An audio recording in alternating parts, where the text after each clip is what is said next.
ఈ నెల 26న ముఖ్యమంత్రి జగన్మోహన్ రెడ్డి చిత్తూరు జిల్లా కుప్పంలో పర్యటించనున్న నేపథ్యంలో అక్కడ జరుగుతున్న ఏర్పాట్లను పంచాయతీరాజ్ శాఖ మంత్రి పెద్దిరెడ్డి రామచంద్రారెడ్డి పరిశీలించారు.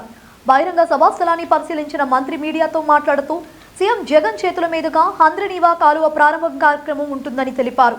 కుప్పంకు హంద్రినీవా నీరు రాదు అని ప్రతిపక్షాలు దుష్ప్రచారం చేస్తున్నాయని ఆరోపించారు. 14 ఏళ్ల ముఖ్యమంత్రిగా ఉన్న చంద్రబాబు కుప్పానికి నీరు అందించలేదని విమర్శించారు.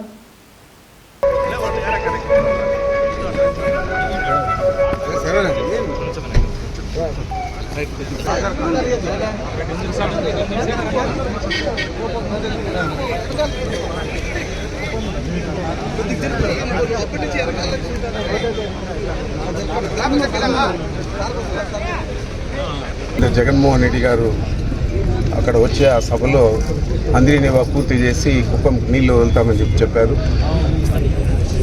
పనులు కొద్దిగా ఆలస్యమైనా కూడా అన్నీ పూర్తి స్థాయిలో పూర్తి అయినాయి. అంతలోపల ఈ సమ్మర్ సీజన్ వచ్చేదానివల్ల వాటర్ తెచ్చుకోవడం చాలా ఇబ్బందిగా ఉంది మన కర్నూలు, అనంతపురం జిల్లాల నుంచి.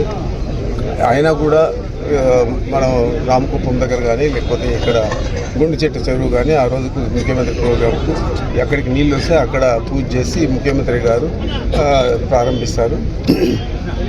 పనులు పూర్తయినా నీళ్ళు వస్తూ ఉన్నా కొన్ని మీడియాల్లోనూ కొన్ని పత్రికల్లోనూ వితండవాదాలంతా కూడా రాస్తూ ఉన్నారు. మేము చేసిన లైనింగ్ కూడా గతంలోనే చేసిందని చెప్తున్నారు. సీఎం ప్రోగ్రాం కోసం మనం ఒక 2 నెలల ముందర చేశాము.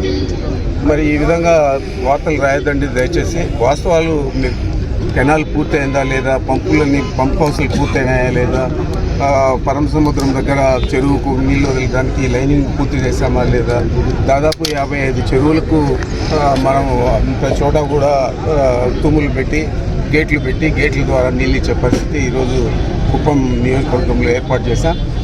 ఈ సంవత్సరం కాకపోయినా రేపు సంవత్సరం తప్పనిసరిగా పూర్తి స్థాయిలో నీళ్ళు వస్తాయి. ఇప్పుడు కూడా నీళ్ళు వస్తూ ఉన్నాయి కాబట్టి మనం ముఖ్యమంత్రి గారి ప్రోగ్రాం పెట్టి ఇక్కడ వారి చేతుల మీదుగా పూజ చేయించి సమావేశాన్ని కూడా ఏర్పాటు చేస్తూ ఉన్నాం. మీరందరూ కూడా 26వ తేదీ జరిగే సమావేశానికి చాలా ప్రాధాన్యత ఉంది. ఎందుచేతంటే 14 సంవత్సరాలు చంద్రబాబు నాయుడు ముఖ్యమంత్రిగా ఉండి కూడా తన సొంత నియోజకవర్గానికి 7 సార్లు గెలిపించిన ప్రజలకు హంద్రినీవా నీళ్ళు ఇవ్వడానికి విఫలమయ్యాడు. దాన్ని పూర్తి చేసి జగన్మోహన్ రెడ్డి అంతకుముందు కూడా అన్నా క్యాంటీన్ కుప్పంలో ప్రారంభించారు. ఆ తర్వాత మేము రాజన్న క్యాంటీన్ ప్రారంభించాము. రాజన్న క్యాంటీన్ కూడా 2 చోట్ల పెడతా ఉన్నాము. ఉదయం పూల మార్కెట్ దగ్గర అందరికీ కూడా టిఫిన్ పెడతా ఉన్నాము. అదేవిధంగా మధ్యాహ్నం రాజన్న క్యాంటీన్ ఏదైతే మనం ప్రారంభించామో అక్కడ భోజనాలు పెడుతున్నాము. ఆ క్యూలో ఎంతమంది మా దగ్గర తింటా ఉన్నారు, అక్కడ అన్నా క్యాంటీన్లో ఎంతమంది తింటా ఉన్నారు ఒకసారి మీరు బేరీజ్ చేసుకొని చెప్తే బాగుంటుంది.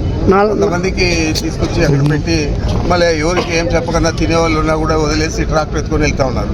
మేము ఎంతమంది వస్తే అంతమందికి పెట్టే పరిస్థితి చేస్తూ ఉన్నాం. ఎన్ని వేల మంది వచ్చినా కూడా పెడతాం. ఏదైనా పేరుకు ఆమె రేపు గుడిపల్లిలో కూడా ప్రారంభిస్తూ ఉంది. ఎక్కడైనా ప్రారంభించవచ్చు. నేను కూడా ఏడైనా పెట్టచ్చు, ఒక ట్రాక్టర్లో కొంచెం భోజనం పంపించి.